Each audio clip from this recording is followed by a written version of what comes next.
বাংলাদেশ সাধারণত পুশব্যাক করে না, তবে ভারতীয় নাগরিক হিসেবে চিহ্নিত হলে তাদের অবশ্যই ফেরত নিতে হবে বলে জানিয়েছেন পররাষ্ট্র উপদেষ্টা তৌহিদ হোসেন। বুধবার বিকেলে সাংবাদিকদের প্রশ্নের জবাবে তিনি আরও জানান, ফ্যাসিস্ট আমলে ভারতের সাথে করা চুক্তিগুলো পর্যালোচনা করা হচ্ছে, তবে যে কোনো সিদ্ধান্ত নেওয়া হবে দুই দেশের অবগতিতেই।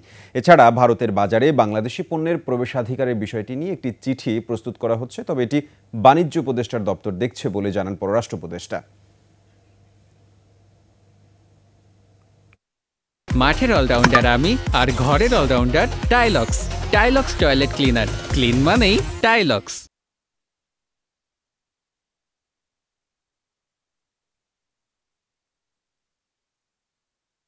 আমরা তো নর্মালি পুশব্যাক করি না, তবে বিষয়টা হলো যারা ভারতীয় নাগরিক বলে প্রমাণিত তাদেরকে অবশ্যই তাদেরকে ফেরত নিতে হবে। চুক্তি যেগুলি থাকে সেগুলি কিন্তু দুই পক্ষের সম্মতিতে বাতিল করতে হবে, অথবা প্রভিশন থাকে যে কোনো এক পক্ষ যদি আপত্তি করে তাহলে বাতিল করা যাবে, ইত্যাদি ইত্যাদি।